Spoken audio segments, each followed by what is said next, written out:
Which Kyushu prefecture has the lowest property tax rate? It is a reasonable question, and this channel almost made a whole video ranking the answer. Then the research turned up something worth admitting up front instead of hiding. The rate barely changes at all.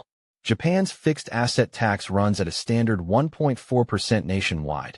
In Fukuoka, in Kagoshima, in a tiny town in Saga, almost everywhere you look. So if the rate is basically fixed, why does one owner pay a genuinely tiny annual bill, while another pays several times more for a similarly cheap house? The rate was never the lever. Something else entirely decides your actual bill, and understanding it changes how you should shop for an Akiya in the first place. Start with the rate itself, because it is worth stating plainly rather than dancing around it. Japan's fixed asset tax standard rate is 1.4% of assessed value, set nationally, with individual municipalities allowed only small adjustments around that number. In dense urban areas, an additional city planning tax of up to 0.3% can apply on top, pushing the effective rate toward roughly 1.7% in places like central Tokyo or Osaka. But across the rural and semi-rural Kyushu towns this channel actually covers, that extra tax rarely applies, and the core 1.4% shows up again and again, town after town, prefecture after prefecture. If you were hoping to prefecture shop your way to a meaningfully lower rate, the honest answer is, you mostly can't. That is not a failure of research. It is the actual structure of the tax. It also explains why this channel has never featured a video titled, "Which prefecture has the cheapest taxes?" the way it has featured price and lifestyle comparisons. There simply isn't a meaningfully different number to rank.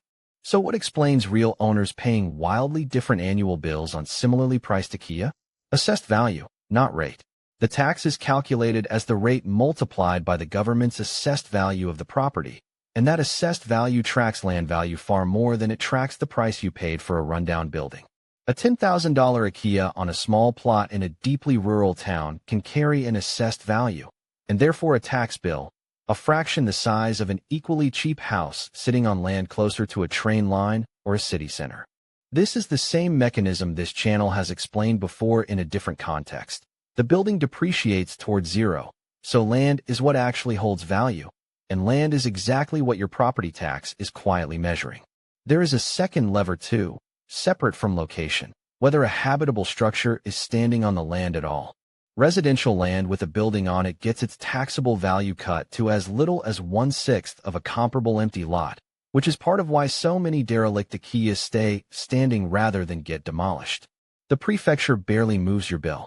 Whether the house on the land still exists moves it dramatically.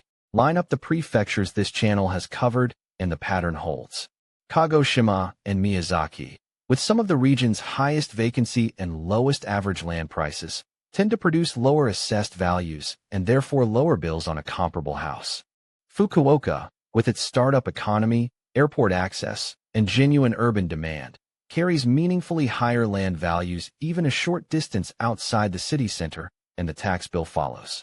Saga, priced like the quiet middle child of the region, usually lands somewhere in between. None of this required a special prefecture-by-prefecture tax law. It is simply land value doing what land value always does, filtered through a tax rate that happens to be nearly identical everywhere you go. So the real lesson is not, move to whichever prefecture has the best tax deal, because that prefecture does not really exist.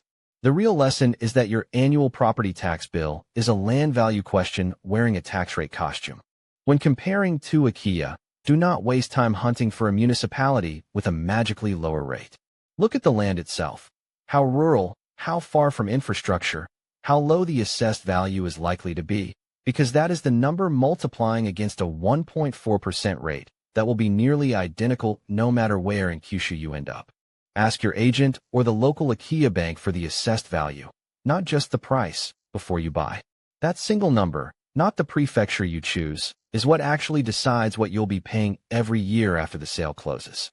If this made Japan's empty house market a little clearer, subscribe to Akiya Handbook, the channel that explains how Japan's cheap houses actually work, honestly, and without selling you anything.